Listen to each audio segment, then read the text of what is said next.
So far, we have looked at, revamping our resume, ensuring that it sells our skills because it's the first point of contact with a recruiter.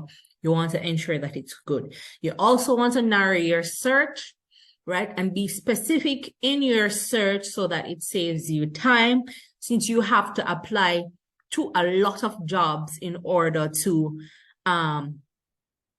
increase your chances of landing a job. All right. Now, once you have gotten the chance to do an interview, you want to ensure that you are prepared. Now, recruiters will say in the first few minutes of an interview, an employer already knows if he wants to hire you, right? So the first point of contact with your resume, they know whether or not they want to interview you. In the first few minutes of the interview, they know whether or not they want to hire you, right? So you want to maximize on these few minutes and ensure that you bring your A game to your interview. All right. Now, why do you need to be prepared? No question, being confident during an interview is crucial to rock it, but you also need to prepare in advance. This is your chance to show that you have the right capabilities, attitude, and motivation to take on the role and make it your own, right? I always say research, research, research. This is my favorite word, research. When preparing for your international interview, the first thing you need to do is extensive research. You need to research the country because most likely they probably ask you, why do you want to come to this country? That's a popular question. You need to research the school itself. Go onto the school website and learn as much about the school as possible. Learn about the curriculum, right? This is the question that Tala asked earlier. You need to know the curriculum. Look at the American curriculum. See the similarities between what it is about and what you're doing now, and make a note of it and maximize on that when you go to your interview, right? Look at the different instructional approaches and make a note of it. This is where they're going to double down on your skills and see what you're bringing to the table. Now, I have come up with 4 question themes, meaning questions will normally fall under these 4 areas.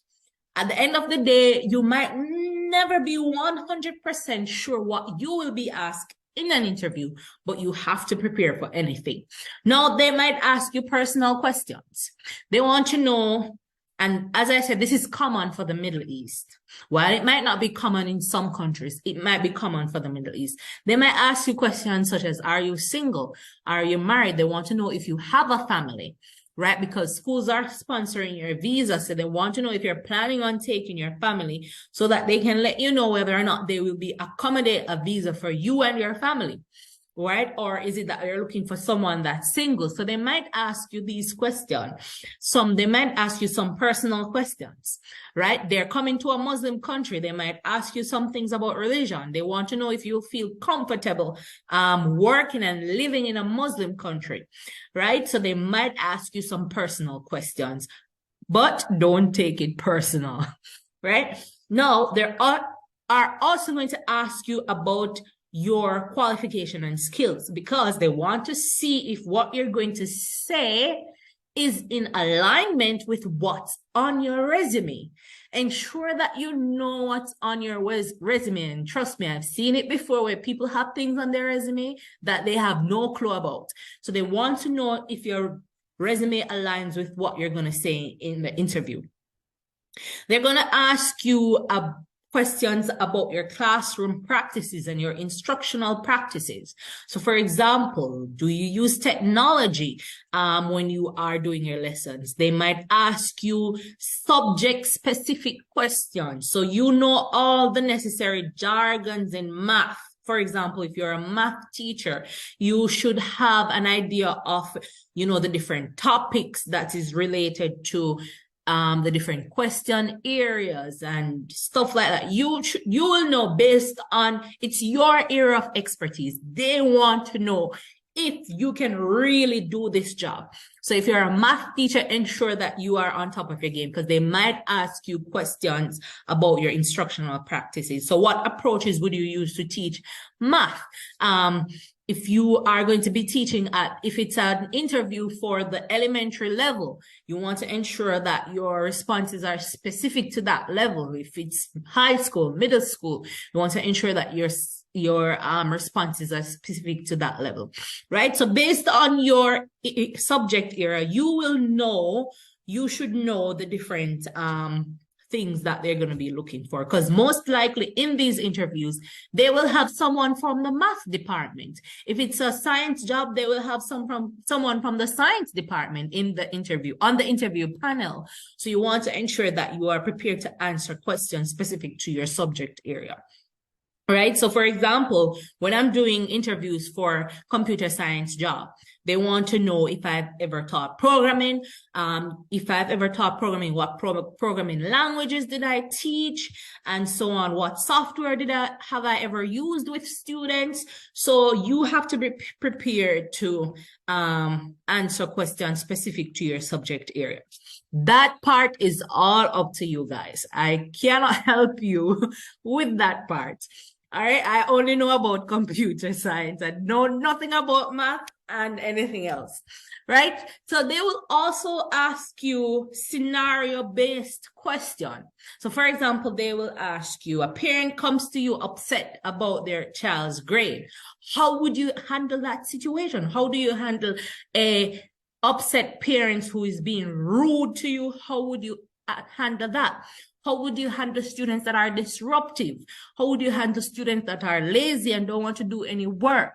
You have to prepare to answer those questions, right? So you want to ensure that you bear that in mind.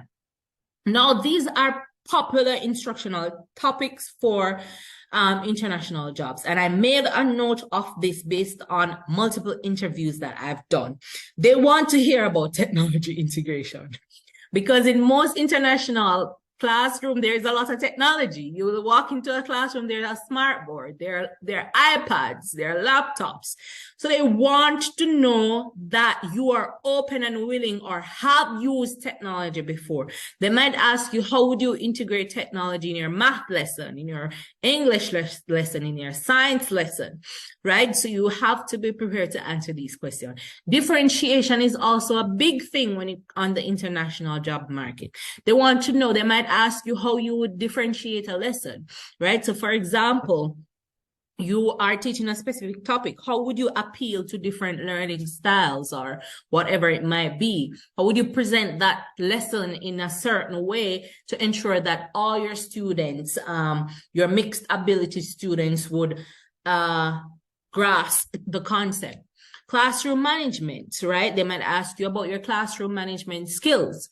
Routines and community building. I think routine and community building is basically the same as classroom management, right? What routines would you establish to ensure, or how would you build a relationship with your students?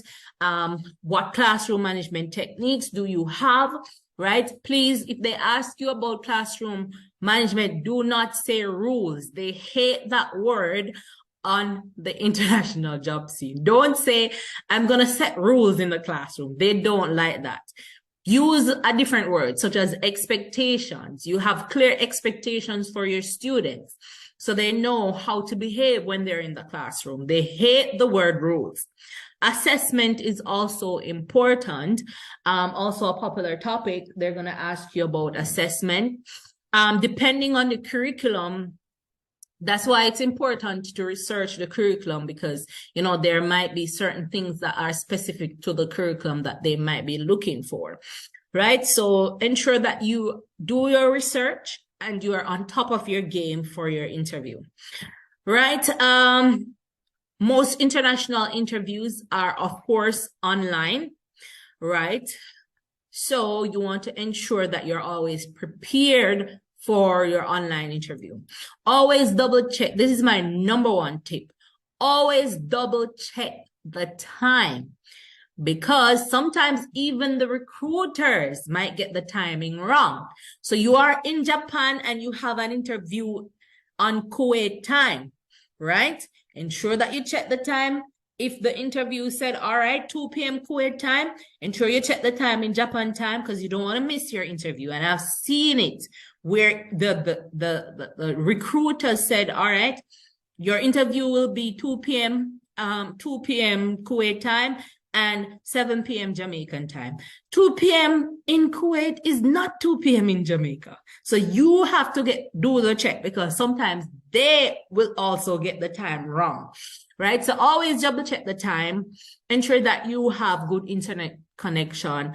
Ensure that you dress professional, especially at the top, because you will have to put your camera on. If you go into the interview and you refuse to turn on your camera, let me tell you, that's going to be a turn off.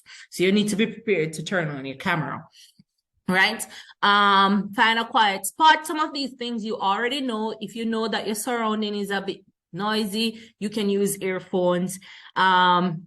Prepare question. This is another thing that I want to encourage you to do. Have at least 1 or 2 questions to ask them, because they always ask you at the end, do you have any question for us? Don't be afraid to ask them questions, because an interview is not just about you being the perfect candidate for the school, but also the school being perfect for you. So you have at least 2 questions to ask them. Don't be afraid to ask them. This is your chance to find out everything you need to know. Don't be afraid to ask them about the salary. Don't be afraid to ask them about the work hours and the workload. Don't be afraid to ask them any question. Prepare at least 2 or 3 questions to ask them, because the interview is not just about you answering all their questions, right? Because you need to make a decision as well. Is this the right school for me, right? Also, be bold and confident, right? Try not to fidget too much. And I always encourage persons that, listen, if you get asked a question and you don't understand it, don't be afraid to ask for clarity, right? Ask for clarity. Say, please repeat that question. I'm not sure I understand exactly what you mean. Or if you don't hear the question, don't be afraid to ask them to repeat the question, because don't pretend as though you hear what they say and then you end up answering foolishness. Or don't pretend as though you understand what they're asking you. Always ask for clarity, right? And if you don't know, right, I'm not going to encourage you to say, all right, I don't know, right? I'm not going to encourage you to say, I don't know, right? But you have to show them that you're flexible. If they ask you about something, I'm not sure about this, but I am willing to learn. I am flexible. I'm willing to learn. I will go do my research and I'll come prepared, right? So be bold, be confident, and don't be afraid to ask questions. Don't be afraid to ask for clarity. Don't be afraid to ask them to repeat. You are human, right? And you want to ensure that you do due diligence in that interview, right? So this is a question bank that, I found very useful. I'm going to share the link in the chat. It has some popular questions, some that you might already know. And just be prepared. Just be prepared for anything. All right, so quickly, I think this is my last slide. All right, good. So quickly, I just want to review this part. Prepare to answer personal questions. Ensure that your resume ensure you know what's in your resume, right? And I know, Shauna, you weren't here, so I'm repeating this, especially for you, because this is very important. Ensure that you know what's on your resume, right? Don't just put things on your resume and then you forget you should know your resume like the back of your hand. So when they ask you questions about what's on your resume, because I can guarantee that they're going to have your resume in front of them during the interview, right? And also classroom and instructional questions. These are questions specific to your subject area. This is where you show them that you are familiar with the content, you know about the subject area, right? So you need to know all the different terminologies and all those things when it comes on to the subject that you teach. And also scenario-based question. They might give you different classroom scenarios and ask you how you would handle a certain situation. How would you handle a disruptive student or a parent that is rude, right? So always be prepared for this. And also final review for popular instructional topics. That's technology integration, differentiation, classroom management, assessments. These are popular topics. Also be familiar with popular topics in your subject area as well. You would know the popular topics or the hot topics in your subject area. Be familiar with those. Be familiar with the different approaches that are used in your subject area, right? So for example, you have inquiry-based approach, project-based approaches. If it's KG, they have play-based approach, whatever it might be. Be familiar with those things and be prepared to answer questions about those things. All right. So that's it for